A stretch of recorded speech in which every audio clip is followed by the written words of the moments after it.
Bonjour ou rebonjour, choisissez votre camp. Bienvenue, c'est l'équipe de Greg pour ceux qui étaient avec nous à la mi-temps de ce match entre le Qatar et le Sénégal. C'est terminé, première victoire africaine dans la compétition pour le Sénégal. 3-1 face au Qatar. Pas encore tout à fait éliminé, on va en parler.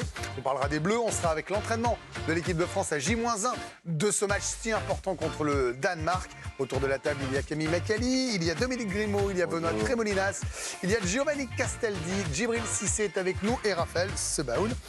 Voilà pour le casting. On parlera notamment de Dembélé, puis on se projettera sur le match qui s'annonce passionnant entre les Pays-Bas et l'Équateur. On débriefera également cette rencontre tout à l'heure, ainsi que la mi-temps. Pour le moment, on s'intéresse à cette rencontre entre le Qatar et le Sénégal.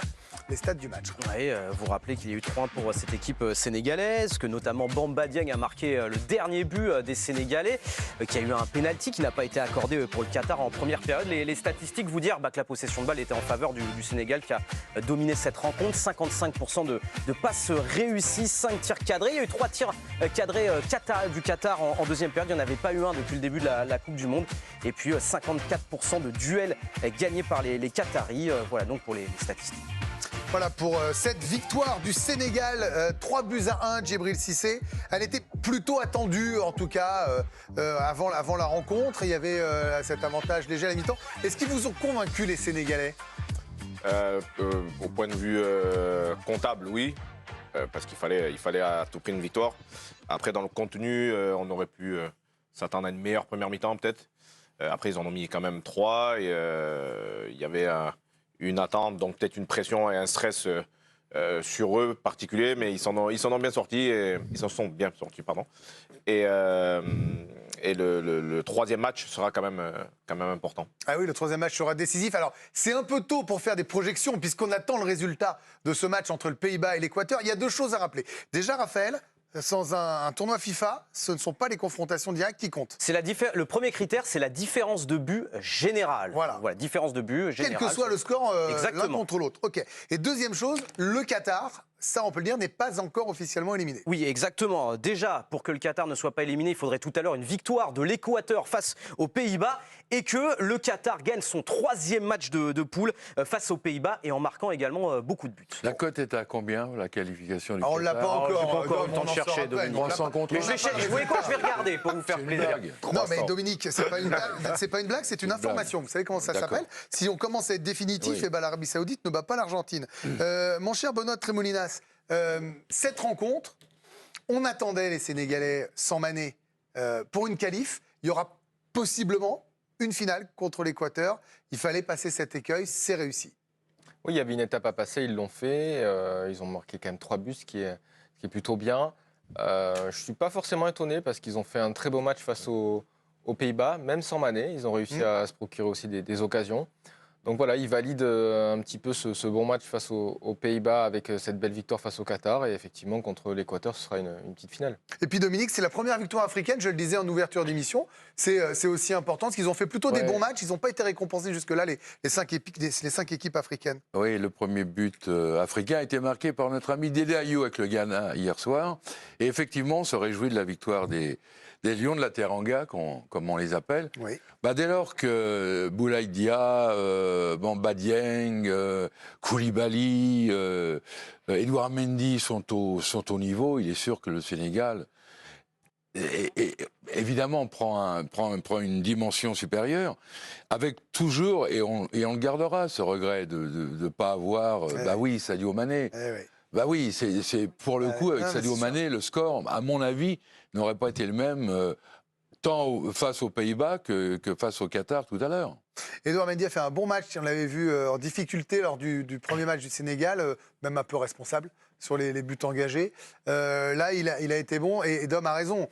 On aurait aimé les voir avec Mané, on ne les verra pas avec. Est-ce qu'il y a de quoi poursuivre l'aventure ? Oui, il y a de quoi poursuivre l'aventure. Pour Edouard Mendy, il y avait ce match raté face aux Pays-Bas, mais ça fait quand même 1 an quasiment qu'il est dans le dur avec Chelsea. On sait, au Paris Saint-Germain, on l'a vu avec Donnarumma, Benzema a fait du mal au portier italien. Il a fait aussi du mal à Edouard Mendy, parce que sur le match face à Chelsea, c'est aussi le pressing. Donc ce match va lui faire beaucoup de bien. Sadio Mané, il a énormément manqué face aux Pays-Bas, on l'a vu, parce qu'ils ont fait une rencontre intéressante. Ça va leur faire du bien, ça va donner de la confiance à tout le groupe, parce qu'on a cité Dia, On a cité aussi Bamba Dieng, mais Famara Diédhiou, c'est aussi un bon joueur. On l'a vu, c'est un joueur qui est très polyvalent, qui est très bon de la tête, qui est capable de prendre la profondeur. Ça fait aussi du bien à Dia d'avoir quelqu'un à ses côtés. Donc on se rend compte que le Sénégal a beaucoup de possibilités sur l'aspect offensif, et je trouve que c'est ce qui leur a manqué, parce que dans la maîtrise collective, ils sont plutôt bons. Aliou Cissé, il sait ce qu'il fait, ça fait longtemps qu'il est en poste, c'est une équipe qui défensivement est en place, donc ce qui manquait, c'était un peu cette étincelle offensive, et aujourd'hui ils l'ont eu. Et sur le plan défensif, vous en avez un petit peu parlé, donc Edouard Mendy qui a eu une parade déterminante à effectuer dans cette rencontre. On a comparé finalement son premier match, c'était face aux Pays-Bas, et là face au Qatar, il a eu 2 arrêts déterminants à faire. Alors les Sénégalais menaient déjà largement sur le score de but à 0, mais on a vu un Edouard Mendy meilleur en tout cas face au Qatar. Raphaël, vous le disiez, c'est l'homme sur les réseaux, sur la toile, en tout cas Edouard Mendy en première période, c'était l'arbitre de ce match, mais là évidemment tout le monde salue la performance d'Edouard Mendy, monsieur Edouard Mendy, fautif contre les Pays-Bas. Edouard Mendy est auteur d'un très très bon match. Merci infiniment Edouard Mendy, et énormissime l'arrêt d'Edouard Mendy, encore une fois, voilà, cet arrêt à la 67e qui a été souligné par beaucoup d'internautes.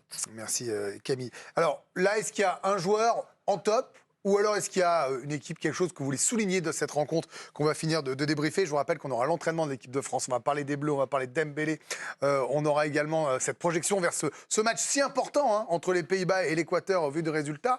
Top, flop de ce match, Dominique, vous commencez. Alors moi, c'est pas un top, parce que j'ai souligné les joueurs sénégalais qui se sont distingués. Moi, ce qui m'a choqué, comme ça m'avait choqué lors du match inaugural contre l'Équateur, c'est que les notables qatariens, et Dieu sait qu'il y en a dans ce petit pays, quittent leur siège au bout d'une demi-heure, au bout de 50 minutes. Et là, on l'a vu dans cette tribune pas tout à fait présidentielle, mais en tout cas VIP, que le siège était vide. Et je trouve que c'est un manque total de respect pour la compétition et pour... oui. Tu veux dire un truc? Non, je voulais répondre, mais je vous laisser finir, Dominique. C'était pour tout à l'heure, pour les cotes, j'ai trouvé. Alors, les cotes, on aura les cotes. Non, mais voilà. Dom a raison, parce qu'en plus, nos envoyés spéciaux nous disent qu'il y a des belles ambiances. On a eu Sébastien, Bertrand, Romain, ils nous disent, franchement, c'est festif, il se passe des trucs, mais ça, on a du mal à le comprendre. Les Qatariens ne montrent pas l'exemple. Ça, on a du mal à le comprendre, et c'est vrai que ça fait même un peu de peine de voir ces tribunes vides, alors que là, il y avait encore un moment, il y a 2-1, il y a la possibilité de revenir. Je pense que c'est important de le souligner. Un top, Benoît, ou un flop dans cette rencontre? Moi, j'ai bien aimé Edouard Mendy, il a fait des arrêts vraiment décisif, et en flop, le Qatar, c'est dommage qu'ils se mettent à jouer lorsqu'ils sont dos au mur. Oui, parce qu'en fait, il y a de ça, Joe et Djibril, c'est qu'on les critiquait, je pense, à juste titre, après une mi-temps et demi, quand on s'est trouvé à la mi-temps tout à l'heure de la rencontre. Et là, on les a vus un peu plus d'entrain, même de qualité technique. Leur but est très beau, par exemple, Djibril. Ouais, quand ils ont mis un peu d'envie et techniquement un peu plus précis, ils ont eu des occasions. Du coup, Mendy a dû faire des arrêts. Après, pour la petite histoire, je mettrai Muntari pour le but historique. Voilà, il sera gravé dans l'histoire du Qatar à vie pour être le premier buteur en Coupe du Monde. Gio, finissez avec vous. On a parlé de Mendy, mais moi, c'est petit coup de cœur quand même sur Bamba Dieng, parce que franchement, il a eu un début de saison très compliqué avec l'Olympique de Marseille. Les dirigeants de l'OM se sont pas bien comportés avec lui. Il avait été buteur lors de la CAN. Là, il est buteur en Coupe du Monde. Je trouve que ce jeune joueur a un mental fantastique. Voilà, pour ce débrief, la victoire du Sénégal, je vous le rappelle, 3-1 contre le pays hôte, le Qatar qui est quasiment éliminé, le Sénégal qui aura une finale à jouer contre l'Équateur. Pays-Bas-Équateur, on se projettera dans ce match si important désormais dans quelques minutes, et puis on aura l'entraînement des Bleus.